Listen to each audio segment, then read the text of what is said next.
নমস্কার, good evening. শুরু করছে আপনাদের প্রিয় অনুষ্ঠান এনবিপির মেডিকেল লাইভ অনুষ্ঠান, এনবিপি ইউনানি অ্যান্ড আয়ুর্বেদ রিসার্চ সেন্টারের প্রোগ্রাম। আজকে আমরা বিভিন্ন পেটের সমস্যা নিয়ে একটু আলোচনা করব। নানান পেটের প্রবলেমে ভুগছেন। সিজনাল চেঞ্জ যখনই হয়, দেখবেন যখন প্রচণ্ড উইন্টার ঠান্ডার থেকে আমরা গরমে প্রবেশ করি বা গরমকাল পরে তারপরে আমরা আসি বর্ষাকালে, পেটের প্রবলেম কিন্তু ঘরে ঘরে থাকে। আমি দেখতে পাই জলের একটু প্রবলেম হয় অনেক ক্ষেত্রে।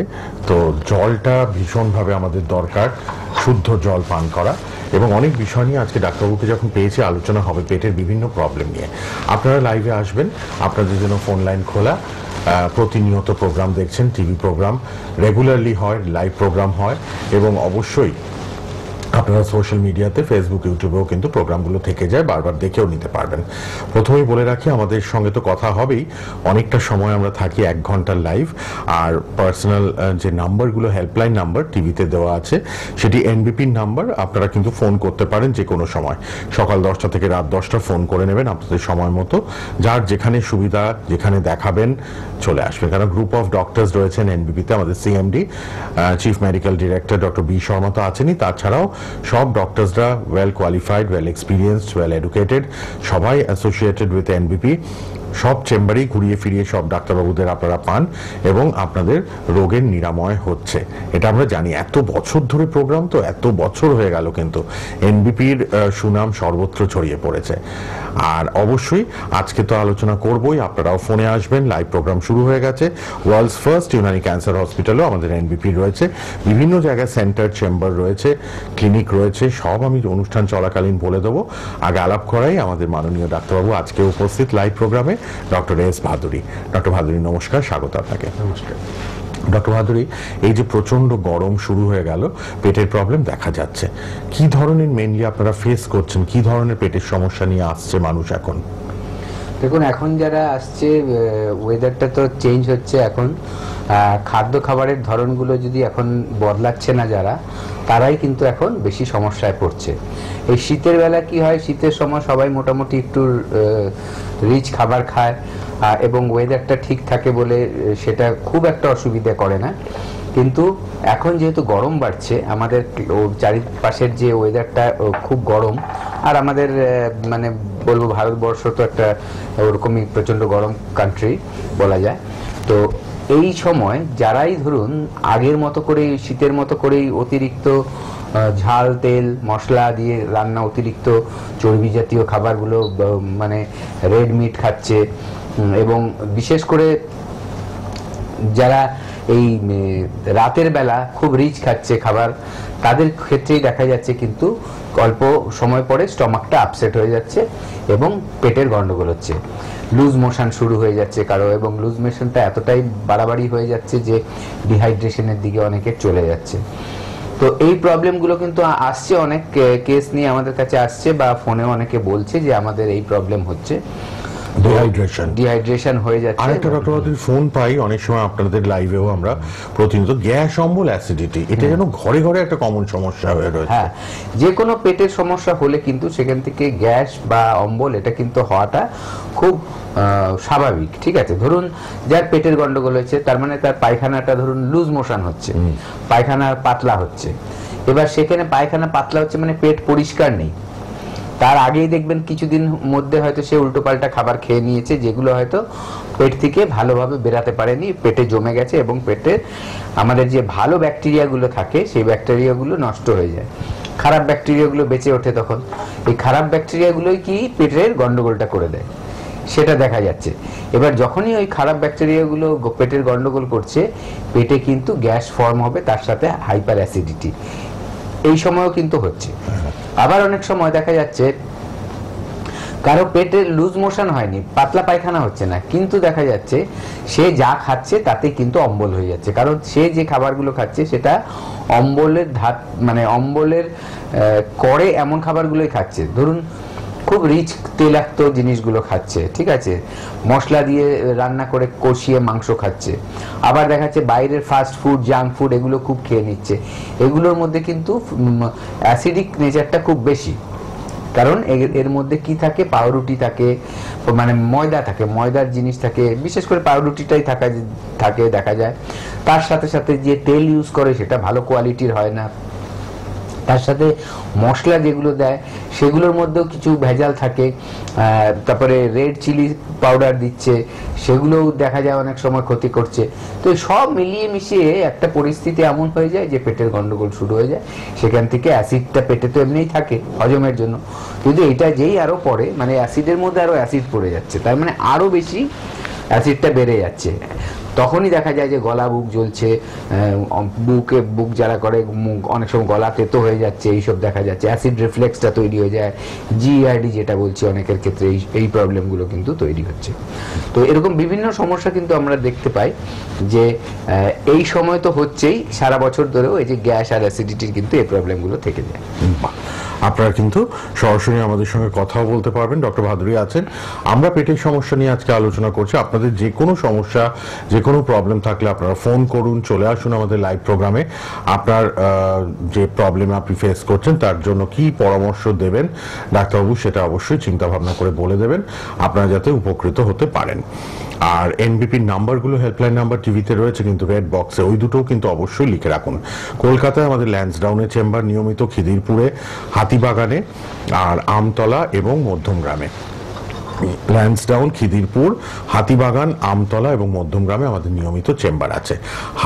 হাওড়াতে বলে দিই, হাওড়া শিবপুর, হাওড়া বেলুর, হাওড়া বাল্টিকুড়ি বাজার, দাসনগরে নিয়মিত চেম্বার। আর আরেকটু পরে আমি বলে দেবো আমাদের বাইরে কোথায় কোথায় চেম্বার, কেন প্রচুর জায়গা আমাদের এনবিপির চেম্বার ক্লিনিক ওপেন হয়ে গেছে। আবার নতুন ওপেনিংও কিন্তু আছে আলিপুর দুয়ারে 27 এপ্রিল এবং রানীহাটিতে 11ই মে নতুন দুটো চেম্বারের ওপেনিং হচ্ছে। আলিপুর দুয়ার 27 এপ্রিল এবং রানীহাটি 11ই মে কিন্তু নতুন ওপেনিং হচ্ছে। আমাদের CMD sir doctor B Sharma তিনি নিজে থাকবেন ওপেনিংয়ে চেম্বারে। আর সর্বত্র তো চেম্বার আছেই, আপনাদের যার যেখানে সুবিধা আপনারা একটু নাম নথিভুক্ত করে চলে আসুন। কেউ কেউ বলেন আইবিএস এর সমস্যা, ডক্টর ভাদুরী এই আইবিএস এর ব্যাপারটা কি একটু জেনে নিই। আইবিএস যেটা বলি আমরা, সেটা হচ্ছে ইরিটেবল বাউল সিনড্রোম। এটা হচ্ছে যে আমাদের এই পায়খানার সমস্যা। একটা কি হয়, অনেক সময় দেখা যায় যে আমাদের পেটের সমস্যা থেকে এই পায়খানার সমস্যাটা হয়ে যায়। সেটা কি, কখনো দেখা যাবে যে একজন ব্যক্তির খুব পাতলা পায়খানা হওয়া শুরু হলো, কিছুদিন ধরে 4-5 দিন ধরে পটিটা নরম হচ্ছে, পাতলা হচ্ছে। আবার দেখা গেল কোনো সময় পায়খানাটা শক্ত হয়ে যাচ্ছে, খুব কনস্টিপেশন হয়ে যাচ্ছে, হয়তো রেগুলার পায়খানাটা হচ্ছেই না। এটা এরকম সিমটমগুলো থাকবে। তার পাশাপাশি কি হয়, দেখা যায় যে সে ব্যক্তি হয়তো ড্রেস ট্রেস করে বাইরে বেরোবে বলে রেডি হলো, আগে পটি টটি করে এসে স্নান টান করে রেডি হয়ে গেছে, আবার বেরোনোর আগেই মনে হচ্ছে না আরেকবার একটু যদি পটিতে যাই তাহলে মনে হয় ভালো হবে, মনে হচ্ছে একটা কেমন বেগ পাচ্ছে। হয়তো যাওয়ার পরে হবে যে সব সময় কোনো গ্যারান্টি নেই, কিন্তু ভেতরের মধ্যে যেটা একটা অস্বস্তি, অসহ্য একটা ব্যাপার থেকে যায়, যার জন্য এটাকে বলা হচ্ছে ইরিটেবল। ইরিটেট মানে কি, ইরিটেট করে, বিরক্তিকর হয়ে যায় ব্যাপারটা মানুষের জন্য। আর মানে পেটের সমস্যা, বাউলসের মানে আমাদের পটির সমস্যা, এটা তো একদম নামটাই ওকে বুঝিয়ে দেয়। তো এই জিনিসটা কিন্তু খারাপ। এটা শুধু যে আপনাকে বিরক্ত করছে তাই নয়, এই যে কখনো নরম পায়খানা হয়ে যাচ্ছে, আপনি ঠিক মতো খাওয়া দাওয়া করছেন তাও হচ্ছে, উল্টো পাল্টা খাওয়া দাওয়া করলে তাও হচ্ছে, তো কখনো আবার কনস্টিপেশন হয়ে গেল, আপনি শাক সবজি সবই খাচ্ছেন কিন্তু দেখা যাচ্ছে আপনার কনস্টিপেশন হয়ে গেল। এগুলোর থেকে কিন্তু মুক্ত হতে হলে তাহলে ট্রিটমেন্ট করতে হবে। পেট হচ্ছে আমাদের কিন্তু সেকেন্ড ব্রেন বলা হয়, ঠিক আছে? ব্রেন যেমনি আমাদের পুরো বডিকে কন্ট্রোল করে, তেমনই কিন্তু আমাদের পেটও কিন্তু আমাদের শরীরকে কন্ট্রোল করে। যদি আমাদের পেট ঠিক না থাকে তাহলে বিভিন্ন ধরনের কিন্তু প্রবলেম আসবে। সেটা ধরুন দেখা যাচ্ছে পেটে যে খাদ্য খাবারগুলো আমাদের পৌঁছচ্ছে সেগুলো যদি ভালো না হয়, সেগুলো যদি হার্মফুল হয়, দেখা যাবে আমাদের প্যানক্রিয়াসটা ক্ষতি হতে পারে, দেখা যাবে আমাদের লিভারটা ড্যামেজ হতে পারে যে আমাদের যে মাইক্রোবস যেগুলো বললাম ভালো ব্যাকটেরিয়া সেগুলো মরে যাচ্ছে, সেখান থেকে আবার খারাপ ব্যাকটেরিয়াগুলো সেখানে আবার বেড়ে উঠছে বেশি বেশি করে। এই সমস্যাগুলো হওয়ার পর দেখা যাবে খুব বেশি অ্যাসিডিটি ফর্ম করছে পেটের মধ্যে, তখন কি হবে, বুক চেস্ট জ্বালা করবে, বুক জ্বালা, গলা জ্বালা করবে, এইগুলো হতে পারে। আবার দেখা যাচ্ছে যে কনস্টিপেশনের সমস্যা, কনস্টিপেশনের সমস্যা হয়ে গেলে দেখা গেল যে পায়খানা একেবারেই হচ্ছে না, দীর্ঘদিন এই পায়খানা, কষা পায়খানা কষে গেছে, পায়খানা না হতে হতে হতে হতে একটা টাইমে দেখা গেল পাইলস বা ফিশারের সমস্যা হয়ে গেল। তো একটা ফোন আছে, দেখে নি। আবার আলোচনায় আসছি, কেউ আছেন? হ্যালো। হ্যালো, হ্যাঁ বলুন, কোথা থেকে বলছেন? আমি বাড়িতে থেকে বলছি, একটু ভাবের সাথে কথা বলতে চাই। হ্যাঁ, ডক্টর ভাদুরী আছেন লাইভে, বলুন। বারুইপুর থেকে কি প্রবলেম বলুন। আমি কি দেখাতে পারবো নাকি? হ্যাঁ, আপনি ওনার সাথে কথা বলছেন, বলুন কি সমস্যা বলুন। বলুন। আচ্ছা ঠিক আছে, আমি একটু বাইরে কথা বলছি। বলুন, আমরা শুনতে পাচ্ছি। হ্যাঁ, আমার ছেলে যে আপনাদের এখানে দেখিয়েছিল, হ্যাঁ। হ্যাঁ ছেলে দেখিয়েছিল, কিন্তু সোরিয়াসিস তো কোনো কম ছিল না তো? সোরিয়াসিস হয়েছে? আচ্ছা, হ্যাঁ, কতদিন হয়েছে ট্রিটমেন্ট? এই তো ট্রিটমেন্ট আপনার 4 মাস রানিং চলবে। আমি শর্মাকে পাচ্ছি, শর্মাকে পাচ্ছি না, কিন্তু আপনাকে ফোন করলাম। আচ্ছা আচ্ছা, কোন চেম্বারে দেখিয়েছেন? আপনার আমি না আমতাম। আচ্ছা আচ্ছা, আমতলা। ছেলের বয়স কত? এই 30। আচ্ছা, কিন্তু আমার তো যাচ্ছে না, বলুন, আপনারা বলেছিলেন।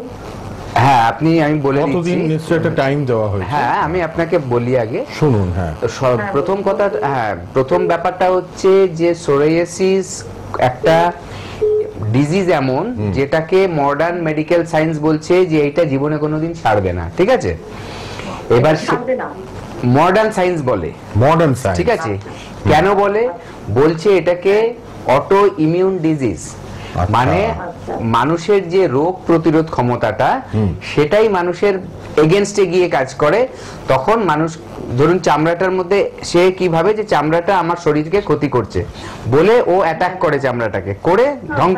অনেকদিন ওষুধ খেয়েছি, আপনাদের কাছে পঞ্চকর্মা করেছি, আমাকে 3টে মাস এমন কিছু না, আমাকে বলতে দিন, আগে 5 বলতে বছরের দিন, আমি রোগ। আপনার হ্যাঁ, সব উত্তর বলে দিচ্ছি, দিচ্ছেন, ঠিক সব আছে? বলবেন, শুনুন। হ্যাঁ, দ্বিতীয় কথা, হ্যাঁ ইমিউনিটিটা উল্টো করে কাজ করে, ঠিক আছে? এখানে তখন কি করে ওনারা, কিছু মেডিসিন দিয়ে সেটাকে আটকে রাখে কিন্তু সারাতে পারে না। আয়ুর্বেদ কিন্তু এমন একটা ট্রিটমেন্ট যেটা সারিয়ে তোলে। এইবার আপনার যে ছেলের 3 মাস, আমরা একটা অ্যাভারেজ টাইম দিই 18 থেকে 20 সপ্তাহ। আচ্ছা, 18 থেকে 20 সপ্তাহটা ওটা হচ্ছে আমাদের যে ট্রিটমেন্ট গুলো হয় আয়ুর্বেদ যে কোনো রোগের, এটা একটা অ্যাভারেজ টাইমিং। অ্যাভারেজ টাইমিং মানে কারো সেটা 18-20 সপ্তাহতে হয়ে যাবে, কারো একটু সময় কম লাগবে, কারো একটু সময় বেশি লাগবে, রোগ এটা অনুযায়ী, রোগ কতদিনের হ্যাঁ, রোগটা, একদম। হ্যাঁ। কার কতটা ইন্টেন্সিটি, মানে রোগটা কত বেশি গাড়িয়ে আছে শরীরের ভেতরে, ঠিক আছে? সেই অনুযায়ী জিনিসটা হবে। এবার বডিকে কি করে, আয়ুর্বেদাতে কি করে? আয়ুর্বেদাতে ত্রিদোষ আমাদের যেটা আছে, বাত পিত্ত কফ, ওইটাকে ব্যালেন্স করে। এই যে পঞ্চকর্মা থেরাপি করেছেন আপনার, ওটা ছেলের, ওটাকে ব্যালেন্স করা হয়েছে। না পঞ্চকর্মা করেছেন কিনা বলেও নি। না উনি বলছেন, ওষুধ, না না উনি পঞ্চকর্মা বোধহয় বলেছেন। হ্যাঁ আচ্ছা, ঠিক আছে, পঞ্চকর্মা না করলে তো এটা কমতেই চাইবে না, কারণ করতেই হবে পঞ্চকর্মা ট্রিটমেন্টটা। কারণ হচ্ছে এটা হচ্ছে খুব ডিপ ক্রিটিক্যাল একটা স্কিন ডিজিজ। তো সেইখানে এবার পঞ্চকর্মাটাকে করলে কি হলো, বডিটা ডিটক্সিফাই হয়, মানে বডিতে যে খারাপ জিনিসটা থাকে ওটাকে বের করিয়ে দেওয়া হয়, এবং তখন কি হয়, ওষুধের এফেক্টটা অনেক বেটার হয়। এটা হচ্ছে ফার্স্ট।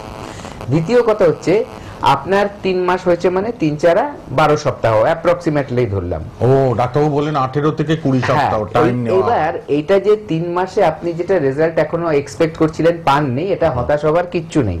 হয়তো আপনার 6 মাস লাগতে পারে। অনেকের দেখা যায় যে 3 মাসে, হ্যাঁ আমরা এমনও পেশেন্ট পেয়েছি যার 1 মাসের মধ্যে একটা ডিফারেন্স চলে এসছে, ঠিক আছে? আমার কাছে তার ফটো আছে, আমি এখানে দেখাতে পারছি না, তো হ্যাঁ। আবার দেখুন সেই ব্যক্তি কিন্তু বয়স্ক, সেই ব্যক্তি আরো পুরনো হবে হয়তো, যেহেতু বয়স কম আপনার ছেলে, আর সেই ভদ্রলোকের বয়স বেশি, তার মানে এনার হয়তো চান্সেস আছে যে অনেক আগে থেকে শুরু হয়েছে, সেই হিসাবে ওনার বেশি দিনের।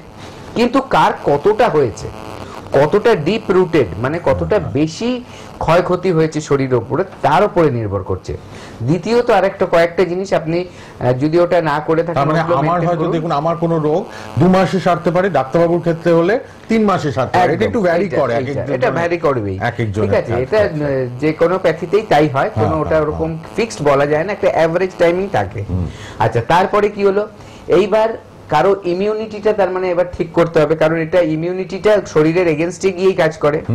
আপনার ছেলেকেও তেমনও ওষুধ দেওয়া আছে যেগুলো ইমিউনিটি বুস্ট আপ করবে, ইমিউনিটিটাকে ঠিক করবে, ঠিক আছে? টেনশন করার কিছু নেই, এগুলো একটু লং টার্ম প্রসেস চলে। সোরিয়াসিস আপনি ছেলেকে বলবেন নেট খুলে ঘাঁটতে, দেখবেন তাতে লেখা আছে সোরিয়াসিস সারে না।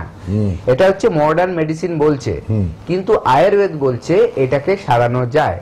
প্রথম পার্টটা কি, যে কন্ট্রোল হবে, দ্বিতীয় পার্টটা কি, আস্তে আস্তে কমবে।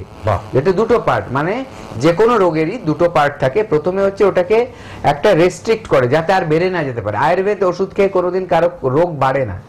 প্রথমে কি হয়, ওটাকে স্টেবল করে যাতে আর না বাড়তে পারে। দ্বিতীয় পার্টটা কি হয়, সেটা আস্তে আস্তে আস্তে আস্তে কমবে। এবার কমাটা কারো সময় বেশি লাগে, কারো সময় কম লাগে, এটা কারো হাতে থাকে না। আপনি একটা কাজ করবেন, আপনার যখন এই প্রবলেমটা এসছে, কোনো টেনশন করবেন না, কিছু না।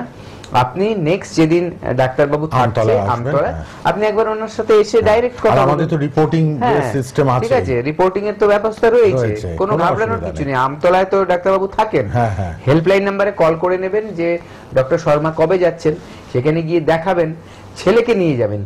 একটা ক্লিনিক্যাল আই দিয়ে দেখার ব্যাপার আছে যে কতটুকু কমেছে, কতটা এখনো আছে। আচ্ছা, তারপরে ও খেয়ে কি কি খাচ্ছে সেইগুলো একটা ব্যাপার আছে। ওর অ্যালার্জিটা কতটা আছে সেই রিপোর্টগুলো আগে তো দেখিয়েছেন হয়তো, সেই রিপোর্টগুলো আবার নিয়ে যাবেন। আরেকবার যদি গো থ্রু করে নেয় বা একটা অ্যালার্জি টেস্ট করিয়ে নেয় যে কতটা কমেছে, ওগুলো উনি বললে করাবেন, আগে করানোর দরকার নেই। এইভাবে করুন, দেখবেন রেজাল্ট পাবেন। যদি আরো 10 জনের সারতে পারে, আপনার ছেলেরও সারবে। দেখুন, ট্রিটমেন্ট করা হচ্ছে একটা, ডাক্তারবাবু ট্রিটমেন্ট করে, উদ্দেশ্য থাকে সে যাতে সুস্থ হয়। ইচ্ছা করে কেউ কাউকে বলবে না যে আপনি দেরি করাবে না, ঠিক আছে? ওটাও কারো হাতে থাকে না দেরি করানোটা, কারণ ওষুধের কাজ করবে। আর আমাদের ওষুধ একেবারে পেটেন্টেড, আমাদের নিজেদের ওষুধ। তার জন্য কি হয়, নিজেদের ওষুধ যেহেতু আমরা সেই পরিমাণটা ঠিক রাখতে পারি, যে পরিমাণটা দিলে একজন তাড়াতাড়ি সুস্থ হবে। এবার দেখুন, আপনার ছেলের একটু সময় লাগছে জানি, গার্জিয়ান হিসাবে প্রত্যেক মা বাবারই কিন্তু এটা একটা চিন্তিত থাকবেন, বা রোগ তো কেউ আর ভালোবাসার জিনিস না, কিন্তু ঘাবড়াবেন না, করে যান, ট্রিটমেন্ট গুলো করে যান। সাথে এবারে কবে আছে ডক্টর শর্মা সেটা জেনে নিন, উনি দেখেছিলেন, ওনাকে পরামর্শ করুন, ওনার সাথে সামনে গিয়ে কথা বলুন, দেখবেন বিস্তারিত বুঝবেন। এই যে আপনাকে না দেখে আমি মানে ডাইরেক্ট যে কথা বলছি, এটাতে কিছু সমাধান করা যাবে না, আপনাকে শুধু পরামর্শই দেওয়া যায়। আরেকজন কে আছেন, কোনো চিন্তা করবেন না, আরেকবার দেখান। আমতলায় তো আসেনি, আসবেন ছেলেকে নিয়ে, কতটা কি ইমপ্রুভ হচ্ছে দেখে নেবেন ডাক্তারবাবু। আমতলায় চলে আসবেন নেক্সট চেম্বারে, বৃহস্পতিবার করে জেনারেলি আমতলায় আমাদের চেম্বার থাকে এনবিপির। হ্যাঁ, কোনো অসুবিধা নেই। সোরিয়াসিসের মতো ক্রিটিক্যাল রোগ, একটু সময় দিন, 3 মাস হয়েছে, একটু সময় দিন, নিশ্চয়ই ধীরে ধীরে কিওর হবে। আর ডক্টর ভাদুরী খুব সুন্দরভাবে এক্সপ্লেন করে দিলেন, আপনি মা হয়ে নিশ্চয়ই বুঝেছেন। কে আছেন এবার? হ্যালো। হ্যাঁ বলুন। বলুন, কোথা থেকে? কোথা থেকে বলছেন? অর্শ হয়েছে? আচ্ছা, আমি একটা বাইক করি, খুব উপকার লাগে, এবং সাইকেল চালাই না, অনেক প্রথম দেখে প্রস্টেট হয়েছে। আচ্ছা, গোল মতো নাকি ওরে ভেতরে ছিড়িং মানে একটা থাকে বাঁদিকে, এটা কি করবো বলতে পারেন? কি আরেকবার বলুন, আপনার কথাগুলো কেটে কেটে এলো, আরেকবার বলুন। হ্যাঁ, বলছি যে প্রস্টেট সংক্রান্ত সমস্যা আছে, পেচ্ছাপ থেকে চাপতে পারি না, এবং প্রস্টেটটা এই জন্য আমাকে বড় ডাক্তার দিয়েছি, অ্যাঞ্জিওলজিস্ট ডক্টর সামন্ত নেই, মারা গেলেন, উনি টিপি বাইক ব্যবহার করতে বলেছিলেন, উপকার পাই যাবে টিপি বাইক। আচ্ছা আচ্ছা, ওটা পরে সাইকেল চালান। আমি বাঁদিকে যে প্রস্টেট দুটো বেশি থাকে, তো ওই বাঁদিকেটা লাল হয়ে আছে এবং খুব পুড়ে থাকে, এটার জন্য কি করবো যদি অ্যাডভাইস করেন? আচ্ছা, ওটার জন্য আপনার আমাদের কাছে আসতে হবে, ঠিক আছে? এটা প্রস্টেট গ্ল্যান্ড এনলার্জমেন্ট হলে সেটাকে আবার কমানো যায়। একটা প্রসিডিওর থাকে যেটা মডার্ন সায়েন্সে বলে যে প্রস্টেটের অপারেশন করতে, আয়ুর্বেদাতে কোনো অপারেশন হবে না, উইদাউট সার্জারি আয়ুর্বেদের মেডিসিনের মাধ্যমে কিন্তু প্রস্টেট গ্ল্যান্ডকে আস্তে আস্তে আবার ছোট শ্রিঙ্ক করানো যায়। তার জন্য আপনার আসতে হবে, ঠিক আছে? ওটা লাল কোথায় থাকেন আপনি? কোথায় থাকেন? আপনি কোথা থেকে বলছেন? আমি বাড়িপুরে থাকি, বারুইপুর। বারুইপুর থেকে নিয়ারেস্ট যেটা আমাদের চেম্বার আছে সেখানে আসুন, আমতলা। আমতলায় চলে আসবেন, ঠিক আছে? এসে ওখানে আমাদের ডাক্তারবাবুরা থাকবেন, সেখানে দেখাবেন। দেখালে ওখানে আমতলা আপনি দেখুন, হেল্পলাইন বলে টিভিতে নাম্বার আছে, আপনি দুটো নাম্বার যাচ্ছে দেখুন, হলুদ রঙের নাম্বার, ওই নাম্বার দুটোতে কল করুন। ফোন করলে আপনাকে বলে দেবে চেম্বার কোথায়, পুরো ঠিকানা দিয়ে দেবে, কবে যেতে হবে, আর একটা অ্যাপয়েন্টমেন্ট করিয়ে নেবেন। একবার দেখিয়ে নিলে ভালো হবে। আগে যা যা চিকিৎসা করেছেন সব রিপোর্ট নিয়ে চলে আসবেন, ঠিক আছে? আপনার বয়সটা কত এখন? আমার এখন 71। ঠিক আছে, একটু ফোন করে নিন হেল্পলাইনে, ঠিক আছে? কোনো অসুবিধা নেই। প্রস্টেটের সমস্যা ডক্টর ভাদুরী বললেন, এটা একটু দেখে নিতে তো হবে, অপারেশনে না যেয়ে সবাই চান। আমাদের একটা কথা বলি, আয়ুর্বেদ চিকিৎসা এমন, যেটা সবাই জানি আজকাল এত সচেতনতা হয়েছে যে আয়ুর্বেদ চিকিৎসা ভারতবর্ষে 5000 বছর আগে থেকেই কিন্তু রয়েছে। 5000 বছর আগে এটা একটা চিকিৎসার বেস, একদম শুরু। সেই চিকিৎসা পদ্ধতি ভারতবর্ষের লোক যত বেশি না গ্রহণ করেছে আজকের দিনে দাঁড়িয়ে, বিদেশের মাটিতে এর পপুলারিটি অনেক বেশি। এবার তারা কি আমাদের থেকে বোকা? তারা নিশ্চয়ই বোকা নয়, তাদের মধ্যে স্টাডি অনেক বেশি করে। বিদেশে দেখবেন রিসার্চ ব্যাপারটা খুব বেশি রয়েছে। তারা যখন দেখেছে ভারতে, দেখুন ভারত কিন্তু প্রচন্ড সমৃদ্ধশালী দেশ সব দিক থেকে। কোন আগে কি হয়েছে, ভারত থেকে সব ভালো ভালো জিনিসগুলো চলে গেছে। এই এখন কি হচ্ছে, ভারতের যে এই কি বলবো, এই বিজ্ঞান, এই যে মানে কি বলবো, এত মানে শক্তিশালী পদ্ধতি, এই যে আয়ুর্বেদ, ঠিক আছে, এত তার এফেক্ট, এগুলো কিন্তু বিদেশের মাটিতে চর্চা কেন বেশি এখন হচ্ছে? কারণ সেখানের যারা মানে বৈজ্ঞানিকরা হোক বা বিশেষজ্ঞরা হোক, তারা দেখেছে এর গুণাগুণ কত বেশি। ভারতবর্ষের যোগ সারা বিশ্বে পপুলার হয়েছে, ভারতবর্ষের আয়ুর্বেদ সারা বিশ্বে পপুলার হয়েছে। কেন? তারাই এখন জানে যে এর কোনো সাইড এফেক্ট নেই এবং এ কিন্তু রোগকে সারানোর মতো ক্ষমতা রাখে। তার জন্যই কিন্তু সারা বিশ্বে আজকে এত পপুলার ভারতের এই আয়ুর্বেদ। তো সেই আয়ুর্বেদ চিকিৎসার দিকে আমাদের মানুষরা কিন্তু দেরিতে আসে। আমাদের কাছেও অনেক মানুষ আছে যারা ধরুন চারিদিক ঘুরে টুরে যখন আর কোনো কিছু রেজাল্ট পায় না, তারপর আসে আয়ুর্বেদে। এইটা না করে মানুষ যখন প্রথমেই বুঝছে কোনো একটা সমস্যা, তখন যদি আসে, রোগটা অনেক তাড়াতাড়িও সারবে এবং মানুষের ভুগতেও হবে না, কষ্ট করতে হবে না। এইটাই বোঝানোর। মানুষ ভাবে যে বিদেশ থেকে কেউ পড়াশোনা করে এলে তার ভ্যালুটা বেশি, ভারতবর্ষের বিজ্ঞানের কোনো দাম নেই, এরকমটা ভুল করবেন না কেউ, ঠিক আছে? ভারতবর্ষের পড়ার স্ট্যান্ডার্ড অনেক হাই। বিদেশে দেখবেন অনেক ডাক্তারবাবুরা আছে বড় বড় নাম করা, তারা ভারতবর্ষেরই কিন্তু ছাত্র। এগুলো বুঝতে হবে। তো এই জন্যই বলবো একটা কথা, যে আয়ুর্বেদকে সাথে নিয়ে চলুন, আয়ুর্বেদ চিকিৎসা করান। হ্যাঁ, অবশ্যই ধৈর্য ধরতে হবে। এখানে কোনো ম্যাজিক করা যাবে না যে আপনি এখন খেলেন ব্যথার ওষুধ, ব্যথা ঠিক হয়ে গেল, ওরকম হবে না। আপনি একটা স্কিনে মলম লাগালেন, ম্যাজিক করে ভ্যানিশ হয়ে গেল, একদম হবে না। কারণ এ গোড়া থেকে সারাবে। এটা সিমটম সারায় না। সিমটম মানে কি? ধরুন কারো একজন স্কিনের কোনো একটা প্রবলেম হলো, আগের কলারের কথাই বলছি, ধরুন সোরায়াসিস হলো, যে চুলকনি, একটা মলম লাগালো সাথে সাথে কমে গেল, ওরকমটা নয়। আস্তে আস্তে আস্তে কিন্তু কমবে। দেখা যাবে যে কয়েকদিন পরে, ওষুধ খাওয়ার কয়েকদিন পর থেকে চুলকুনিটা হয়তো আস্তে আস্তে অল্প করে কমলো। চামড়াটা যেটা নষ্ট হয়ে গেছে, ওটা বেশ কিছুদিন ওষুধ খেতে খেতে আস্তে আস্তে ভেতর থেকে জিনিসটাকে ঠিক করলো। কারণ ভেতর থেকে সারাই করতে টাইম লাগে। দেখবেন একটা বাড়ি তৈরি করতেও অনেক বেশি সময় লাগে, সেটাকে ভেঙে ফেলতে 2 মিনিট লাগে। মানুষের শরীরটাও তেমন। যেটা ক্ষয়ক্ষতি হয়, দেখবেন আপনি হঠাৎ করে একদিন অনেক শরীরের মধ্যে খারাপ কিছু দেখতে পাচ্ছেন, কিন্তু এটা মানে খারাপটা কিন্তু যত তাড়াতাড়ি আপনি দেখতে পাচ্ছেন, সেটাকে সারাতে কিন্তু সময় লাগবে। আচ্ছা, আরেকজন বোধহয় আছেন। কে আছেন? হ্যালো, হ্যাঁ বলুন। নমস্কার। নমস্কার। বলুন বলুন। আমার না হাতে খুব পেন হচ্ছে। কোথায়? বাঁ হাতে। বাঁ হাতে। হাত তুলতে পারছেন না? হাত তুলতে পারছেন না? হাত তুলতে কষ্ট হচ্ছে। হাত তুলতে কষ্ট। কোথাও চোট পেয়েছিলেন? না না, চোট পাননি। কোথা থেকে বলছেন? আমি ট্যাংরা থেকে বলছি। ট্যাংরা থেকে? তাহলে আপনার ল্যান্সডাউন আসতে হবে।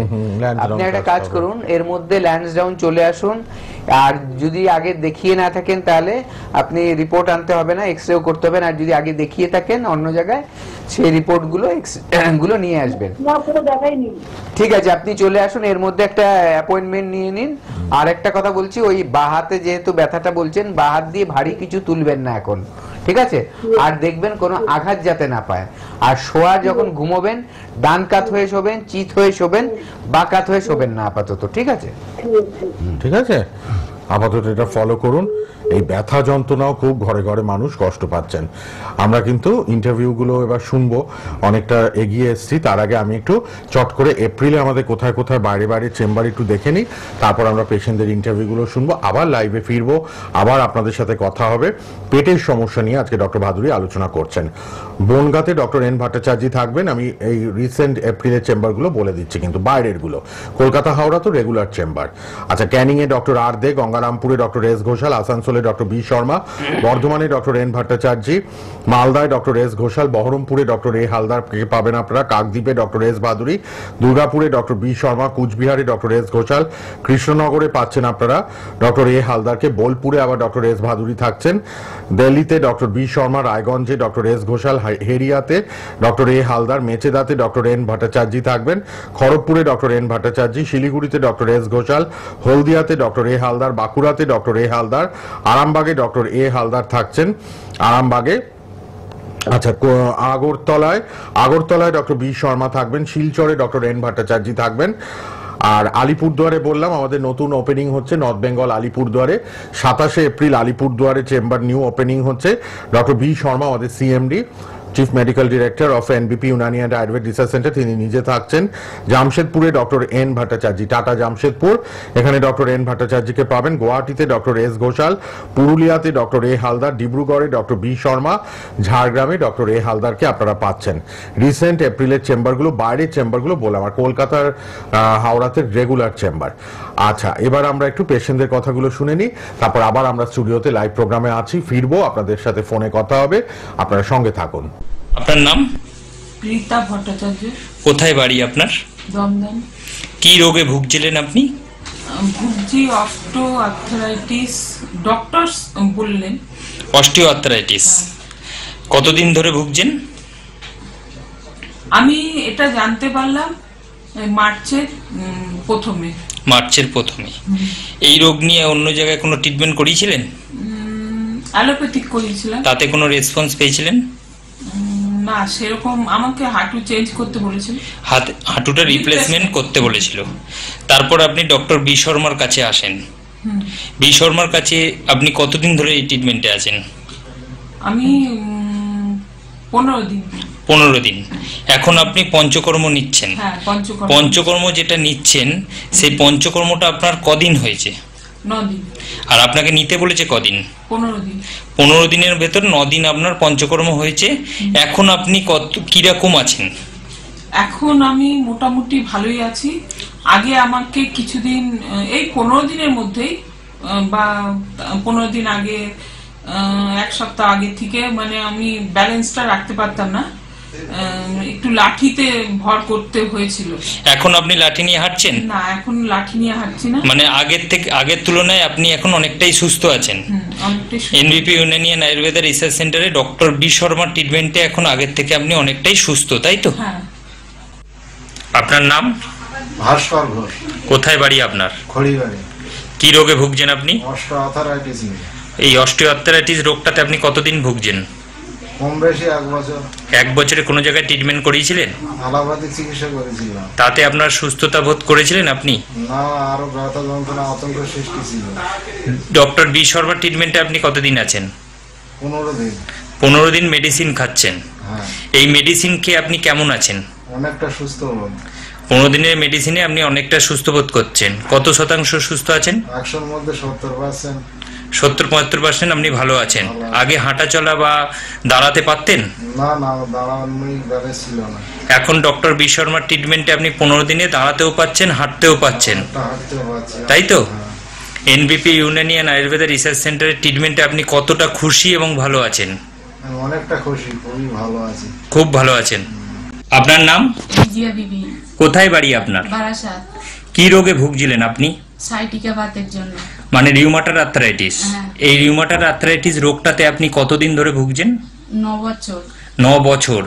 9 বছরে অন্য কোথাও ট্রিটমেন্ট করিয়েছিলেন এই রোগটা নিয়ে? অ্যালোপ্যাথি দিয়ে গিয়েছি অনেক। অ্যালোপ্যাথিক যে ট্রিটমেন্ট করলেন তাতে কোনো সুরাহা পেয়েছিলেন? না, মানে খাওয়া হয় যখন তখন মানে ব্যথা কমে যায়, আবার ফের মানে তারপরে আবার মানে যখন ওষুধ খাচ্ছেন ভালো থাকছেন, আবার ব্যথা বাড়ছে। হ্যাঁ। তা এই কষ্টটা আপনার কেমন ছিল? আপনার প্রচন্ড। প্রচন্ড কষ্ট ছিল। বাড়ির কোনো কাজকর্ম করতে পারতেন? না, পারতেন না। ডক্টর বি শর্মার ট্রিটমেন্টে আপনি কতদিন আছেন? এই 3 মাস। 3 মাস আপনি ডক্টর বি শর্মার ট্রিটমেন্টে আছেন এবং ওষুধ খাচ্ছেন। হ্যাঁ। এই ওষুধ খাওয়াতে আজকে আপনার যে রিপোর্টটা এসছে সেই রিপোর্টটা হলো, আগে আপনি যখন ডক্টর বি শর্মার ট্রিটমেন্টে এলেন তখন আপনার অ্যান্টি-সিসিপি ছিল 500, এখন আপনার অ্যান্টি-সিসিপি কত এসছে? 3.44। 3.44। আর যখন আপনি এসছিলেন আরএ ফ্যাক্টর ছিল আপনার 87.86, এখন আপনার কত এসছে? 60.8। 16.8। আর একটা রোগ ছিল আপনার সুগার। এই সুগারটা আপনার খালি পেটে ছিল 210 এবং ভরা পেটে ছিল 312। এখন আপনি নিজে রিপোর্টটা হাতে নিয়ে নিজে বলুন এখন আপনার সুগার কেমন আছে? খালি পেটে এখন 121, ভরা পেটে 181। 121 আর 181। তাহলে আগের থেকে আপনার এই রিপোর্টটা অনেকটাই নরমাল এসে গেছে। এখন আপনি কেমন আছেন?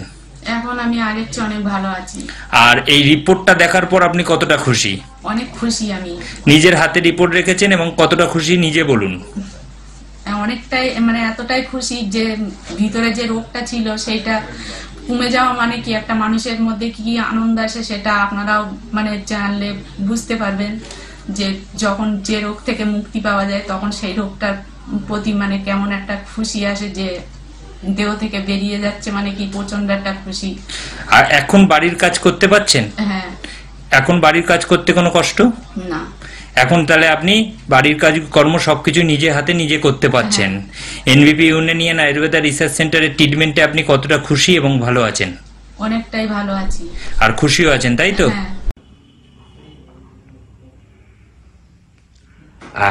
স্যার আপনার নাম কি? আমার নাম প্রবীর কুমার হালদার। আচ্ছা, আপনি কোথা থেকে এসেছেন?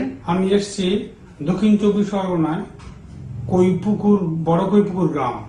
আচ্ছা। আর আরো ভালো করে একটু বলি, দক্ষিণ লক্ষ্মীরামপুর স্টেশন, ওখান থেকে বড় কৈপুকুরের গ্রাম। আচ্ছা আচ্ছা, আপনি যখন এনবিপি তে এসেছিলেন কি সমস্যা নিয়ে এসেছিলেন? আমি এসেছিলাম মূলত সুগারের জন্য। সুগারের জন্য? আপনার সুগার কতদিন ধরে ছিল? সুগার আমার প্রায় 6 বছর মতো ছিল। 6 বছর ধরে আপনি সুগারের রোগে ভুগছিলেন। আপনি কি কোনো ওষুধ খাচ্ছিলেন তখন? হ্যাঁ, অ্যালোপ্যাথি ওষুধ খাচ্ছিলাম। খাচ্ছিলেন, কিন্তু তাতে আপনি যখন আমাদের এখানে এসেছেন তখন আপনার কত ছিল সুগার? তখন আমার ছিল খালি পেটে 235 এবং ভরা পেটে 456। আচ্ছা, তখন আপনি অ্যালোপ্যাথি ওষুধ খাচ্ছিলেন? অ্যালোপ্যাথি ওষুধ খাচ্ছিলাম। আচ্ছা, এবার আপনি কোন মাসের রিপোর্ট বলছেন এটা? এবার আমি বলছিলাম এটা নভেম্বরের রিপোর্ট। নভেম্বরের রিপোর্ট। আচ্ছা, তারপর আপনি আমাদের এখানে এসে আমাদের ওষুধ খাওয়া শুরু করলেন, অ্যালোপ্যাথি ওষুধটা বন্ধ করে দিলেন। আচ্ছা, আজকে এখন আপনার কত সুগার আছে? এখন আমার সুগার আছে খালি পেটে 120, ভরা পেটে 140। আচ্ছা, তার মানে এখন আপনি আমাদের ওষুধ খেয়ে অ্যালোপ্যাথি ওষুধ বন্ধ করে দিয়ে রিপোর্টে যেটা এলো 120 আর 140।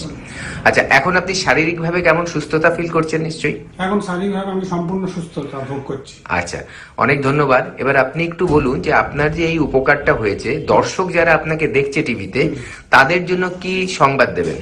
আমি সব দর্শককে অনুরোধ করব, অযথা এখানে সেখানে না ঘুরে আপনারা আমি যে প্রতিষ্ঠানে এসেছি এই প্রতিষ্ঠান থেকে আপনার সুগারের ওষুধ খান। আমি যা বলছি এটা সত্য কথা বলছি। আচ্ছা, এবং আপনার কাছে তো তার রিপোর্টও রয়েছে? হ্যাঁ, রিপোর্টও রয়েছে। আচ্ছা, আপনাকে অসংখ্য অসংখ্য ধন্যবাদ যে আপনি আমাদের ওপরে এতটা ভরসা করে এগিয়েছিলেন এবং আজকে সম্পূর্ণভাবে সুস্থ হয়েছে। ধন্যবাদ। ম্যাডাম, আপনার নাম কি?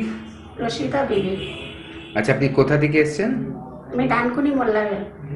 আচ্ছা, আপনি এই এনবিপি তে এসেছিলেন, কি সমস্যা নিয়ে এসেছেন? সোরিয়াসিস। সোরিয়াসিস। আপনি সোরিয়াসিসে কত বছর ধরে ভুগেছেন? 30 বছর। 30 বছর। আগে অনেক ডাক্তার দেখিয়েছেন? হ্যাঁ। তাতে কিছু ফল পেয়েছেন? কমে যেত, 2-4 মাস পরে আবার বেরোতো। আচ্ছা, এনবিপি তে এসে চিকিৎসা করার পর আজকে কেমন আছেন? এখন আপাতত ভালো আছি। আর কোনো সমস্যা এখন নেই? সমস্যা নাই, একটু মাঝে মধ্যে একটু চুলকায়। হ্যাঁ, এখন আর আপনার ট্রিটমেন্ট এখন চলছেন? হ্যাঁ। আচ্ছা, প্রায় আপনি ভালোর দিকে হয়ে গেছেন এখন, তাই তো? আচ্ছা, আপনি কি দর্শকরা যারা আপনার এই প্রোগ্রামটা দেখবে তাদেরকে কিছু বলতে চাইবেন? হ্যাঁ, হ্যাঁ বলুন, কি বলতে চান? বলতে চাই মানে আমি অনেক দিন থেকে এই চিকিৎসা করছি, মানে কোনো দিকে কোনো উপকার পাইনি, কিন্তু এই যে 4 থেকে 5 মাস এখানে যে ট্রিটমেন্টটা করছি এইখানকার ওষুধ খেয়ে আমি এখন একটু ভালোই আছি। মানে আপাতত আমার এখন কোনো সমস্যা নাই। আমার মতো এইরকম যেরকম আরও কোনো যদি পেশেন্ট থাকেন তারা আপাতত এখানে এসে দেখা করবেন, ডাক্তারের সঙ্গে কথা বলবেন।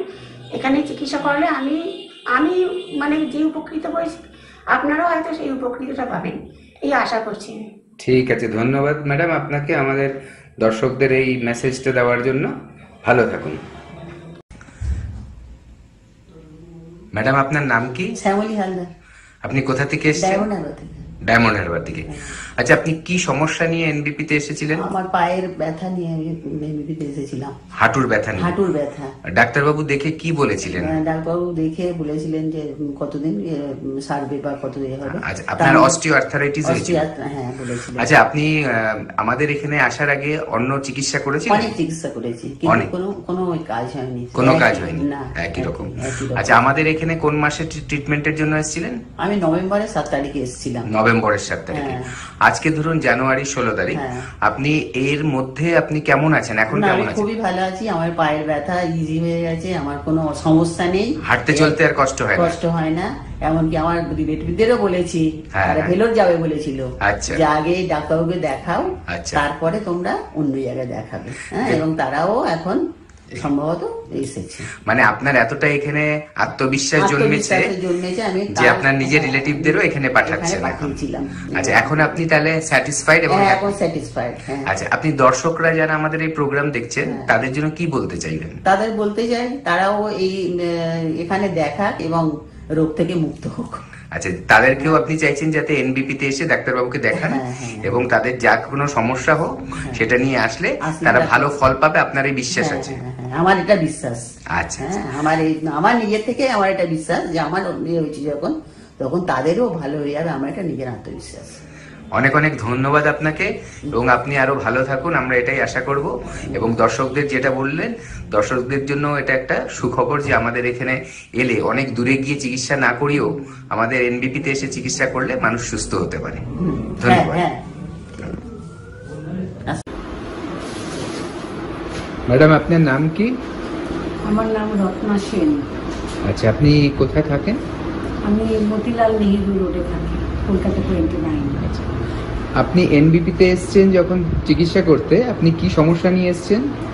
আমার ছোটবেলা থেকেই আইবিএস আছে, আর তার জন্য আমি প্রচণ্ড কষ্ট পেয়েছি সারা জীবন। আর ডাক্তার দেখিয়েছি প্রচুর, অনেক অনেক অনেক ডাক্তার দেখিয়েছি। আমি নিজেও সেন্ট্রালের হেলথ ডিপার্টমেন্টেই কাজ করতাম, তাই সেই সুবাদে আমি অনেক ডাক্তার দেখিয়েছি, অনেক মেডিসিন খেয়েছি, কিন্তু এটা আমার কমপ্লিটলি কিওর কোনোদিনই হয়নি। কিন্তু আমি এখানে 2 মাস 2.5 মাস বোধহয় হলো ডক্টর শর্মাকে দেখাচ্ছি। ওনার মেডিসিনে আমি নিজেই বলছি 60% 70% আমি ভালো আছি। একটু আমার অসুবিধা যেটুকু আছে তার জন্য আজকে আমি এসেছিলাম। ডক্টর সাহেব আমাকে আরেকটা মেডিসিন ইনক্লুড করে দিয়েছেন, কিন্তু আমি এনার চিকিৎসায় খুবই আশাবাদী। আমি এতদিনে বোধহয় সঠিক পথেই চলছি, সঠিক ডক্টরের সন্ধান পেয়েছি। আচ্ছা, আপনার তরফ থেকে আমাদের যে ভিউয়ার্স আছে যারা প্রোগ্রামগুলো দেখেন আমাদের, তাদের জন্য কোনো মেসেজ দিতে চাইবেন? মেসেজ দেব, আমার এই অসুখটা কথা ভেবেই বলছি যে আমার এই অসুখটা তো খুব পুরনো অসুখ। অ্যালোপ্যাথি, হোমিওপ্যাথি, আমি বহু ওষুধ খেয়েছি। তারপরে যখন আমি নো হোপ হয়ে গেছি এবং এখানে এসে আমি বাঁচবার চেষ্টা করছি বলতে পারেন, তাই আপনাদেরও বলছি, আপনাদের যদি কোনো সমস্যা থাকে আপনারা এখানে এসে নিশ্চয়ই যোগাযোগ করতে পারেন, আর আশা করি আপনারাও আমার মতন উপকৃত হবেন। ধন্যবাদ ম্যাডাম আমাদেরকে আপনার এই কথাগুলো জানানোর জন্য। ধন্যবাদ। নমস্কার। ফিরে এলাম স্টুডিওতে, ফোনও আসা শুরু হয়ে গেছে, ফোনও নেব, আপনারা আপনাদের বক্তব্য রাখবেন। আর অবশ্যই এনবিপি শো তো দেখছেন, পেশেন্টরা কে কি বললো শুনেও নিলেন। আচ্ছা, একটু ফোনটা দেখে নিই। ডক্টর ভাদুরী তো আছেন, নিশ্চয়ই পরামর্শ দিয়ে দেবেন। কে আছেন বলুন। হ্যালো। হ্যাঁ, পিয়ালি সেন বলছি, ব্যান্ডেল থেকে। আচ্ছা, বলুন বলুন। গুড ইভিনিং ডাক্তারবাবু, আপনাকে গুড ইভিনিং জানাচ্ছি। Good evening. আর আমাদের প্রোগ্রাম, মানে ডাক্তারদের প্রোগ্রাম আমার রিলেটিভসরা সবাই দেখে। হ্যাঁ, সবাই খুব দেখে, আমি তো দেখি, খুবই ভালো লাগে ডাক্তারদের অ্যাডভাইস, আপনাদের অ্যাডভাইস গুলো। তো আমার যে কাকিমা আছে না, তার খুব অ্যাসিডিটি। হ্যাঁ, অ্যাসিডিটি মানে পেট ব্লটিং হচ্ছে, মানে গলা জ্বালা করছে, মানে কিছু খেতে পারছে না, খিদে পাচ্ছে না, সবসময় একটা অ্যাসিডিটি, মানে খুব একটা, মানে কিরকম একটা লাগছে, মানে এনার্জি পাওয়া যাচ্ছে না। হ্যাঁ, আর খেতে ইচ্ছে করে না বলছে কাকিমা। তো কাকিমা বলে, ঠিক আছে কাকিমার বলে আমি একটু ফোন করে দেবো। তো দেখো কি করা যায়। ব্লটিং হয়, আবার পটিও ঠিক করে হয় না, মাঝে মাঝে হয়, মাঝে মাঝে হয় না, এটার একটা প্রবলেম আছে। হ্যাঁ, সেগুলি বুঝতে এটা হয়। তো এখন অ্যাসিডিটি আর এই ব্লটিং হচ্ছে, কি করবে, মানে কি ওষুধ খেতে হবে ডাক্তার বলছে? আচ্ছা, ওনার আর কোনো সমস্যা আছে, সুগারের সমস্যা বা থাইরয়েডের সমস্যা? না না না, সুগারের সমস্যা। আচ্ছা, শুধু এই পেটের সমস্যাটাই রয়েছে। আচ্ছা, বয়স কত? হ্যাঁ, বয়স হচ্ছে ওই 52, 53 এরকম। আচ্ছা, 52, 53। আচ্ছা, আপনি শুনুন। খুবই অ্যাসিডিটি তো। হ্যাঁ হ্যাঁ, আচ্ছা, ডাইজিন খাওয়া খাচ্ছে, খালি পেটে আবার খাওয়া হচ্ছে, তা সত্ত্বেও অ্যাসিডিটি হচ্ছে।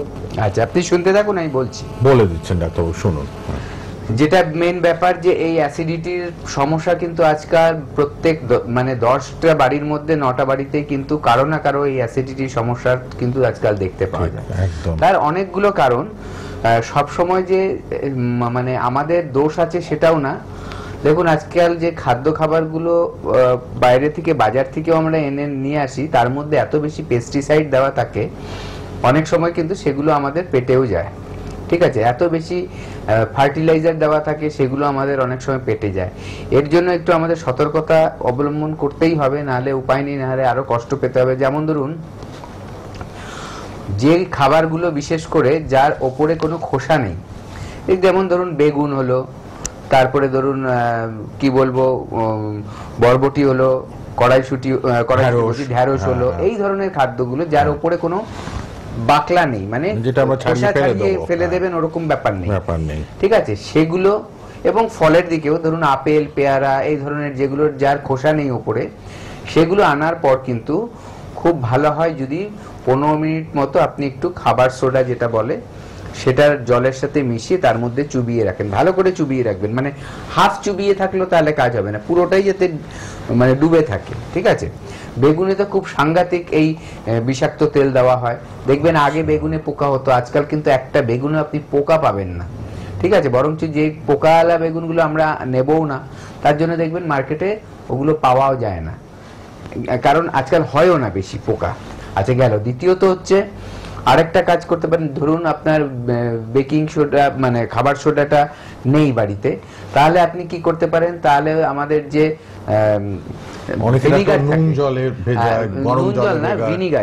ভিনিগার জলের মধ্যে ওটা চুবিয়ে রেখে দেবেন। ঠিক আছে, তাহলে দেখবেন ওপর থেকে অনেকটা কেমিক্যাল কিন্তু চলে যাবে, বেটার হবে। আরেকটা কি করতে পারেন, বাজার ডেলি না করে একবারে সবজিটা এনে রেখে দেবেন, তাহলে কি 2-1টা দিন পেরিয়ে গেলে তাহলে ওইটা কেমিক্যালের যে এফেক্টটা অনেকটা খারাপ, মানে নষ্ট হয়ে যায়। ঠিক আছে, তো এইটা করুন, কারণ এই খাবারগুলোর থেকেও কিন্তু আমাদের শরীরের মধ্যে খারাপ জিনিস ঢুকছে, যেগুলো আমাদের শরীরকে চারিদিক থেকে ধ্বংস করছে। এমনকি আমরা যে চিকেন খাচ্ছি, এই যে চিকেন, ব্রয়লার চিকেনগুলো, সাদা চিকেন, এগুলো কি হচ্ছে, যে ওদের দেখবেন অনেক সময় আপনি যদি দেখেন যে হাত দিয়ে ভাঙলে কিন্তু ওর হাড্ডি ভেঙে যাবে, এতটা নরম। কিন্তু আপনি দেখবেন দেশি মুরগি যেগুলো আগে আমরা যেটা খুব খেতাম, সেগুলোর কিন্তু আপনি কামড়েও হাড্ডিটা চট করে ভাঙতে পারবেন না। তার মানে ওদের ক্ষমতাটা বেশি। আর এদের মধ্যে যেহেতু মানে গ্রোথ হরমোনটা এতটা বেশি দিয়ে দেয় যে অল্প দিনেই তারা এত বড় বড় আকার সাইজ নিয়ে নিচ্ছে, সেই খারাপ গ্রোথ হরমোনটা কিন্তু আমাদের শরীরেও আসছে, আমাদেরও কিন্তু হাড়গুলো এর জন্য তাড়াতাড়ি ভুঙুর হয়ে যায় বা কমজোরি হয়ে যায়, ব্যথার প্রকোপ বেড়ে যায়, এইগুলো কিন্তু আসছে। এরকম অনেক কিছু আছে খাবারের মধ্যে যেগুলো সেই খারাপ জিনিসটা আমাদের শরীরে ঢুকে যাচ্ছে। তার জন্য আমাদের কি করতে হবে, একটু সচেতন হতে হবে। খাওয়া দাওয়াগুলো যতটা আমরা পারবো বাইরের খাবারগুলো অ্যাভয়েড করব, বাড়ির খাবার খাবো। এবং তেল, আমার মতে ধরুন যে মশলা আমরা কি করি, আগে কি হতো বেটে খাওয়া হতো, গোটা জিরে এনে সেটাকে বাটা হতো, ধনে হোক যাই হোক যা যা মশলা ছিল সবগুলো আগে বেটে খাওয়া হতো। এখন কিন্তু আমাদের কাছে সাবস্টিটিউট বা অল্টারনেটিভ একটা মিক্সি রয়েছে। আমরা যদি গুঁড়ো পাউডার মশলাগুলো না এনে গোটাগুলো নিয়ে আসি তাহলে দেখবেন আপনি আরো বেটার কোয়ালিটি জিনিস কিন্তু খেতে পারছেন। ওটা বাড়িতে মিক্সিতে করে নিন, অনেকেই করে, যারা করেন না তারাও করা শুরু করুন, তাহলে ফ্রেশ জিনিসটা আপনি খেতে পারছেন। ঠিক আছে, এইভাবে করে খেলে কি হবে, আমাদের ক্ষতিটা কম হবে। তার সাথে সাথে হালকা খাবার খাবেন, তেল যত অ্যাভয়েড করতে পারবেন তত ভালো। আমরা অনেকে ভাবি যে তেল বেশি দিলে তাহলে রান্নার টেস্ট হয়, রান্নার টেস্ট হয় মশলায়। আপনি তেল কোনোদিন মুখে দিয়ে দেখবেন তো কোনো স্বাদ নেই তার, কিন্তু একটু মশলা টেস্ট করে দেখবেন তার টেস্ট পাবেন আলাদা। তার মানে খাবারটাকে টেস্টি করে মশলা, রান্নাটা একটা আর্ট। কে কিভাবে সুন্দর করে রাঁধতে পারছে দেখবেন, অনেকের পাতলা ঝোলও কিন্তু খুব টেস্টি হয়, আর অনেকের পেঁয়াজ রসুন আদা দিয়ে রান্না করলেও টেস্টি হয় না, কারণ হচ্ছে রান্নাটা একটা আর্ট। তো সেই জন্য যতটা পারবেন তেলটাকে অ্যাভয়েড করবেন। ঠিক আছে, আমাদের ভারতীয়দের রান্নাঘরে কিন্তু ওষুধ রয়েছে, যত রকম স্পাইস মশলা সবগুলোরই কিন্তু একটা মানে গুণাগুণ রয়েছে। হিং কিন্তু ডাইজেশনের জন্য খুব ভালো কাজ করে, আমাদের রান্নায় আমরা হিং দিতে পারি হজমের জন্য। জিরে মৌরি এগুলো কিন্তু ডাইজেশনে খুব ভালো কাজ করে, আমরা দিচ্ছি, কিন্তু কি করছি তেলে ওটাকে যখন কষাচ্ছি তখন ওটার কিন্তু গুণাগুণটা নষ্ট করে ফেলছি, পুড়িয়ে ফেলছি আমরা। ওটা না করে আমরা যদি ওপরে জিনিসটাকে মানে গরম থাকতে থাকতে ওটা খাবারের সাথে মিশিয়ে দিই কিন্তু তেলে পোড়ালাম না, তাহলে দেখবেন আপনার কিন্তু ভালো খাবে, মানে স্বাস্থ্যকর জিনিসটাই আপনি গ্রহণ করছেন। এইভাবে মেনটেন যদি আমরা করি আর সঠিক টাইমে খাদ্য খাবারগুলো খাই, মানে একেবারে ভোরে হালকা খাবো ঘুম থেকে উঠে, তারপরে যখন দুপুর 12টা-1টা হবে তখন আমরা দুপুরের ভারী খাবার খাবো, এবং রাতের খাবারটা হালকা খাবো, আর বেশি রাতে খাবো না। মোটামুটি আমাদের একটা নির্ধারণ করতে হবে, ঘুম থেকে ওঠার পর আধ ঘন্টা থেকে 1 ঘন্টার মধ্যে আমাদের ব্রেকফাস্ট শেষ করতে হবে।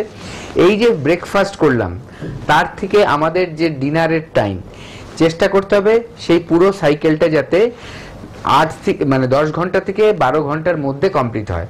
যদি সকাল 8টায় শুরু করি রাতে 8টার মধ্যে খেয়ে ফেলবো, তাহলে কি হবে, আমাদের খাওয়াটা হজম ভালো হবে এবং দেখা যাবে যে আমাদের রাত্রের ঘুমও খুব ভালো হচ্ছে এবং আমরা অনেক বেশি সুস্থ হতে পারবো। এটা কিন্তু একটা সায়েন্স, বিজ্ঞান। ঠিক আছে, আর এই বিজ্ঞানটা সৃষ্টি কোথায় কথা বলা হয়েছে, এটা আয়ুর্বেদেই কিন্তু বলেছে যে সূর্য শুরু হওয়ার সময় থেকে আমাদের খাদ্যর টাইম শুরু হলো, আমাদের যখন সূর্য অস্ত গেল তখন আমাদের খাওয়া কিন্তু কমপ্লিট হয়ে যাওয়ার কথা।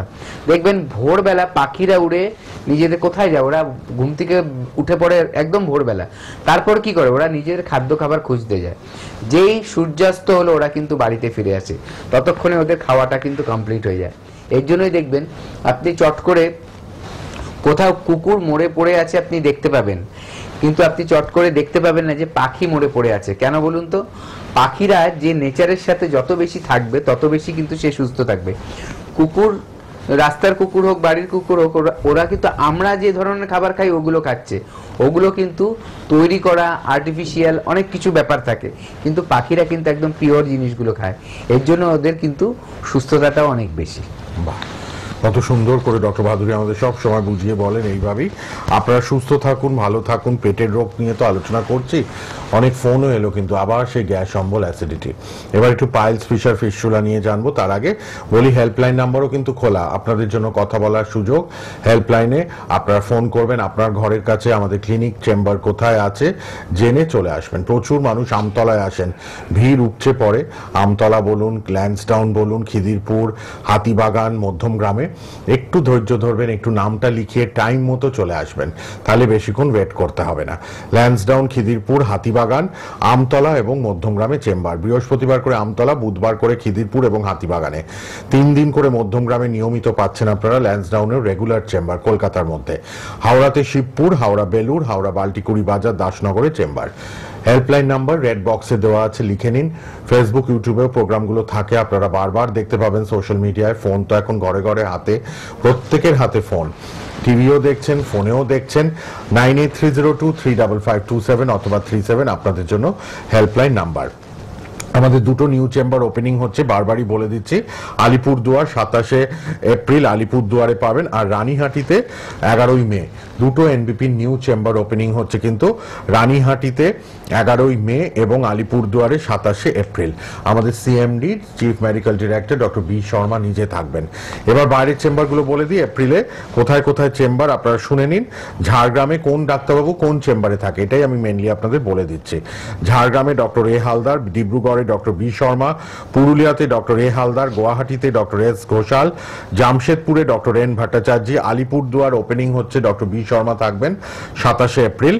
শিলচরে ডক্টর এন ভট্টাচার্য, আগরতলায় ডক্টর বি শর্মা, আরামবাগে ডক্টর এ হালদার, বাঁকুড়ায় ডক্টর এ হালদার, হলদিয়াতে ডক্টর এ হালদার, এছাড়া শিলিগুড়িতে পাচ্ছেন ডক্টর এস ঘোষালকে, খড়গপুরে ডক্টর এন ভট্টাচার্য, মেচেদায় ডক্টর এন ভট্টাচার্য, হেডিয়াতে ডক্টর এ হালদার, রায়গঞ্জে ডক্টর এস ঘোষাল, দিল্লিতে ডক্টর বি শর্মা, বোলপুরে ডক্টর এস ভাদুরী, কৃষ্ণনগরে ডক্টর এ হালদার, কুচবিহারে ডক্টর এস ঘোষালকে পাবেন আপনারা, দুর্গাপুরে ডক্টর বি শর্মাকে পাচ্ছেন, কাকদ্বীপে ডক্টর এস ভাদুরী, বহরমপুরে ডক্টর এ হালদার, মালদাতে ডক্টর এস ঘোষাল, বর্ধমানে ডক্টর এন ভট্টাচার্য, আসানসোলে ডক্টর বি শর্মা, গঙ্গারামপুরে ডক্টর এস ঘোষাল, ক্যানিংয়ে ডক্টর আর দে, বনগাঁতে ডক্টর এন ভট্টাচার্যকে আপনারা পাচ্ছেন। রিসেন্ট এপ্রিলের চেম্বারগুলো আমি বলে দিলাম। লা এলিগেন্সের প্রোডাক্ট আমাদের রয়েছে, এনবিপির একটি উইং হচ্ছে লা এলিগেন্স। স্কিন এবং চুলের জন্য বিভিন্ন প্রোডাক্ট কিন্তু আমাদের এনবিপির মধ্যেই তৈরি হচ্ছে এবং লা এলিগেন্সের মাধ্যমে এই একটি হাউস অফ এনবিপি, আমি বলবো উইং অফ এনবিপি। লা এলিগেন্সের প্রোডাক্ট চুল এবং স্কিনের জন্য সব ক্লিনিক চেম্বারেও আছে, বা যাদের কোনো সমস্যা আছে আপনারা বাই পোস্ট আপনারা লা এলিগেন্সের বিভিন্ন প্রোডাক্ট চুলের জন্য এবং স্কিনের জন্য পেতে চাইছেন, তারা কিন্তু আমাদের হেল্পলাইনে ফোন করেও নিয়ে নিতে পারেন। বাই পোস্ট আপনার বাড়িতে পৌঁছে দেওয়া হবে। আপনারা হেল্পলাইন নাম্বারটা লিখে নিন। আচ্ছা, আর অল্প 10 মিনিটের মতো বোধহয় আছে। ডক্টর ভাদুরী, একটু আমাদের পাইলস, ফিশার, ফিস্টুলায় যারা সমস্যায় ভুগছেন তাদের ব্যাপারে একটু বলে দিন। দেখুন, এই যে পাইলস আর ফিশার, এই দুটো ব্যাপার যে আসছে, এটা কিন্তু আমাদের কনস্টিপেশন একটা বড় কারণ। অ্যাকচুয়ালি কি হয়, আমাদের পাইলসের ব্যাপারটা কি আমি বলি, আমাদের যে রেকটাম আছে, আমাদের যে অ্যানাস আছে, যেখানে মলদ্বারটা আছে, যেদিক দিয়ে আমাদের মলটা বেরায়, শরীর থেকে বেরিয়ে চলে আসে, ওইখানে যে আমাদের রক্তের যে নালীগুলো আছে, ব্লাড ভেসেলগুলো আছে, ওগুলোর মধ্যে চাপ পড়ে কি হয়, ওখানে একটা ব্লকেজ তৈরি হয় এবং ওই ব্লকেজটা থেকে কি হয়, ওখানে একটা ফোলা ভাব চলে আসে, সোয়েলিং হয়। যখন ওই ফোলা ভাবটা তৈরি হয় ভেতরে ওই রেকটামের ওখানে, তখন কি হবে যে আমাদের কি হলো, ওই যে মল ত্যাগ করার যে ফুটোটা, ওইটা কিন্তু সরু হয়ে যায়, কারণ আশেপাশে যখন ফুলে উঠছে চারিদিকটা, তার মানে ওই পাইপটা আমার সরু হয়ে যাচ্ছে, চাপ খাচ্ছে। এবার যখন কারো পটিটা পাতলা না হবে বা নরম না হবে, অটোমেটিক কি হবে, বারে বারে ওখান দিয়ে যখন পায়খানাটা বেরাবে, মানে কষে গেছে যাদের, খুব হার্ড স্টুল হচ্ছে, তখন ওখানে কিন্তু চাপ দিয়ে বেরোতে হবে, কারণ ওই জায়গাটা সরু। আমরা জানি রক্তের ক্ষেত্রেও যখন আমাদের রক্তের নালীগুলো সরু হয়ে যায়, তখনই কিন্তু দেখা যায় হাই ব্লাড প্রেশার হয়েছে, কারণ রক্তের চাপ বেড়ে যায়। এখানেও তেমনি এই মলটা যখন শরীর থেকে বেরাবে, তখন ও জোরে চাপ দিয়ে বেরোতে হবে, কারণ সেখানে শক্ত হয়ে আছে। বেরাতে কি হয়, যেহেতু চাপ খাচ্ছে, তখন কিন্তু মানুষের ব্যথার অনুভূতিটা বেড়ে যায়, অনেক কষ্ট হয় বেরোতে গেলে। তখন মানুষ এমন হয় যে কেঁদে ফেলে, এত ব্যথা হয়। বেরোনোর পরেও মানুষের ওই জায়গাটায় মনে হচ্ছে টন টন করে ব্যথা হচ্ছে, খুব কষ্ট হচ্ছে, দপদপ করছে, এই ফিলিংসগুলো হয়। এবং তখন মানুষ ভয়ের টয়লেটে যেতেই চায় না, পায়খানা করতে যেতেই চায় না, অনেকে এরকম আছে, কেঁদে দেয়। এবং দীর্ঘদিন এই ব্যাপারটা হতে থাকলে তখন যে ওই যে রেকটামের যে মাংসপেশিগুলো আছে, ওখানে চা খেতে খেতে ওখানে ঘষে যায়। ঘষে যেতে যেতে যেতে কি হয়, একটা টাইমে ওখান থেকে ব্লাড বেরোনো শুরু করে। এবার ব্লাড বেরোলে সালে ওখানে ঘা হচ্ছে, যতদিন আমি টয়লেট যখনই করছেন আপনি, তখনই কিন্তু আপনার ওখানে ঘাটা আবার কেটে যাচ্ছে, মানে শোকাতে চায় না। এটা কিন্তু একটা বড় সমস্যা, যেখান থেকে বড় ঘাটা কিন্তু ক্ষতিকারক হয়ে যেতে পারে, এটা মাথায় রাখতে হবে। তাহলে প্রবলেম কি হলো, একটা হলো ওখানের আমাদের যে মল ত্যাগের দরজাটা, মানে ফুটোটা, সেটা ছোট হয়ে গেল, ফুলে গেল, ব্যথা হচ্ছে। তারপরে যেহেতু মলটা জোরে বেরোচ্ছে, সেখানে কি হচ্ছে, মানুষ কষ্ট পাচ্ছে ব্যথার চোটে। তৃতীয়ত ওখানে রক্তক্ষরণ হওয়া শুরু হয়, এবং ওই রক্তক্ষরণটা যদি বন্ধ না হয়, তাহলে রেগুলার যদি হতেই থাকে, তাহলে ওখানে ঘা তৈরি হতে পারে। এইটাকে ঠিক করতে হবে আমাদের। এই পাইলস আর যে ফিশার, এই দুটো যদি আমরা ঠিক না করি, তাহলে ওখানে কষ্ট তো মানুষ পাবেই, এবং দীর্ঘদিন চলতে থাকলে কিন্তু মানুষের অন্য রোগের দিকে টান নেয়। এটাকে অ্যাভয়েড করার জন্য কি করতে হবে, খাদ্য খাবার এমন খেতে হবে যাতে পায়খানাটা সবসময় নরম হয়, এবং একভাবে বেশি বসে থাকতে নেই। যারা খুব বেশি একভাবে বসে থাকে তাদের ক্ষেত্রে এটা কিন্তু খুব বেশি হয়। ধরুন সে কাজ করে, চেয়ারে বসেই সারাদিন কাজ করছে, বা মানে এক জায়গাতে বসে থাকছে, ঠিক আছে, সেটা ব্যবসা হোক, চাকরি হোক, যাই হোক। তারপরে আরেকটা কি, যদি দেখা যাচ্ছে তার ওজন বেশি, সেক্ষেত্রে আরো বেশি কিন্তু ওই রক্তর যে ব্লাড ভেসেলগুলো যেদিক দিয়ে ওই গুজ্জদ্বারে আসছে রক্তটা, ব্লাড সাপ্লাইটা আসছে, সেখানে চাপ বেশি খাচ্ছে, সেটাতে আরো বেশি ক্ষতি হবে। কেউ যদি দেখা যায় ঘন্টার পর ঘন্টা পটিতে গিয়ে বসে থাকে, সেক্ষেত্রেও কিন্তু পাইলসের সমস্যাটা হতে পারে। ঠিক আছে, এগুলোকে অ্যাভয়েড করতে হবে। খাদ্য খাওয়া হালকা খেতে হবে, অতিরিক্ত ঝাল মশলা খাওয়া যাবে না, আর বাইরের ফুড সব অ্যাভয়েড করতে হবে। আর যাদের হয়ে গেছে অলরেডি, তাদের জন্য বলবো এখন আর দেরি নয়, উইদাউট সার্জারিতে যদি রেজাল্ট পেতে চান, ভালো হতে চান, তাহলে কিন্তু আয়ুর্বেদে আসতে হবে। আমাদের এনবিপি ইউনানি আয়ুর্বেদ রিসার্চ সেন্টারে এলে আপনার কিন্তু এই পাইলস বা ফিস্চুলার সব সমাধান, ফিশারের সমাধান আছে। আর ফিস্চুলাও কিন্তু একটা অন্য ধরনের নালী ঘা বলা হয়, ভেতরে ভেতরে কিন্তু একটা চ্যানেল তৈরি হয়ে যায় আমাদের ওই অ্যানাসের পাশ থেকে, সেখানে ভিতরে কিন্তু পুঁজ জমে যায়, ওটা বাইরে থেকে দেখে বোঝা যায় না। এবার ট্রিটমেন্ট করে ওটাকে যদি না সারান, দেখবেন ওখান থেকে কষ বেরাচ্ছে, রস বেরোচ্ছে, দুর্গন্ধ হবে, আর ওটা কিন্তু বড় একটা ঘায়ের আকার নিয়ে নিতে পারে। কোথায় যে গিয়ে যদি ওটা হাড়ে গিয়ে লেগে যায়, তাহলে কিন্তু আরো বড় মারাত্মক অসুবিধায় পড়বেন। তাই ফিস্চুলা হোক, ফিশার হোক বা পাইলস হোক, এই ধরনের রোগ বা অন্য যে কোনো রোগ যদি আপনার থাকে, শুরুতেই চলে আসুন আয়ুর্বেদে। সব কিছু ঘুরে শেষ করে যখন কিছু হলো না, তখন আসার থেকে অনেক বেটার রেজাল্ট পাবেন যদি আপনি প্রথমেই এখানে চলে আসেন। একজন ফোনে ছিলেন, আপনি আরেকবার চেষ্টা করুন, ফোন ছেড়ে দেবেন না। ফোনটা আমরা হোল্ডে রাখা মানে আপনাদের কথা শুনবো, ডাক্তারবাবুর কথা শেষ হলে নিশ্চয়ই শুনবো। আপনারা মূল্যবান ইনফরমেশন পাচ্ছেন ঘরে বসে, টিভির মাধ্যমে ডাক্তারবাবুরা কিন্তু বলে দিচ্ছেন। যার যাই রোগ ব্যাধি থাকুক না কেন, আপনারা লাইভ প্রোগ্রামে ফোন করে অবশ্যই কিন্তু সুপরামর্শ পান। যারা ফোন পাবেন, আমি বারবার বলি, আপনারা কিন্তু একটু ধৈর্য ধরে সঙ্গে থাকবেন। আচ্ছা, আর হেল্পলাইন নাম্বার তো খোলা রয়েছেই, 9830235527 অথবা 37। এনবিপি ইউনানি অ্যান্ড আয়ুর্বেদ রিসার্চ সেন্টারের রেগুলার প্রোগ্রাম চলছে, আর অবশ্যই ওয়ার্ল্ডস ফার্স্ট ইউনানি ক্যান্সার হসপিটালও রয়েছে এনবিপির। এবং আপনাদের যার যেখানে সুবিধা, চেম্বারে আসতেই পারেন। রিপোর্ট বেসড ট্রিটমেন্ট হয়, আর আমাদের পঞ্চকর্মা ট্রিটমেন্ট হয়। পঞ্চকর্মা ট্রিটমেন্ট এখন সবাই জানেন, অল ওভার ইন্ডিয়া ভীষণ পপুলার এই পঞ্চকর্মা ট্রিটমেন্ট। এনবিপিতেও হচ্ছে, আমাদের অনেকগুলো সেন্টার ক্লিনিকে হচ্ছে, সেই ব্যবস্থা রাখা হয়েছে। সুতরাং পঞ্চকর্মা টক্সিন ফ্রি করে দেওয়া হয় বডিকে। আপনি বিভিন্ন রোগ ব্যাধিতে আক্রান্ত, তো সেখানে পঞ্চকর্মা ভীষণ ভালো উপকার দেয়, তো সেটা ডাক্তারবাবুরা প্রেসক্রাইব করেন। তো রিপোর্ট বেসড ট্রিটমেন্ট, আপনারা নিজেরা হাতে হাতে বুঝবেন যে আপনাকে কতটা ইমপ্রুভ করানো হচ্ছে। যে পরিস্থিতিতে এসছেন, যে অবস্থায় এসছেন, তারপর মেডিসিন ইনটেক করে বা আদার আশপাশের সব ট্রিটমেন্ট থেরাপি নিয়ে আপনি দিনে দিনে দিনে দিনে কতটা ইমপ্রুভ করছেন, সবটাই কিন্তু বলে দেওয়া হবে। আপনারা কিন্তু অবশ্যই এনবিপির ওপর ভরসা রেখেছেন, বিশ্বাস রেখেছেন, তাই এত ক্লিনিক, এত চেম্বার, দিকে দিগন্তে এত পেশেন্টরা আসেন, ভাবতে পারবেন না। আমরা হয়তো ইন্টারভিউগুলো সবার নিতে পারি না, কিছু কিছু পেশেন্টদের নিই, সেগুলো আমরা টিভির পর্দায় আপনাদের সামনে তুলে ধরি, কিন্তু আপনারা চেম্বারে গেলে বুঝবেন কি সংখ্যক পেশেন্ট আসেন, উপকার পাচ্ছেন। আজ থেকে নয়, বহু বছর ধরে এনবিপি কাজ করছে আমাদের সমাজে।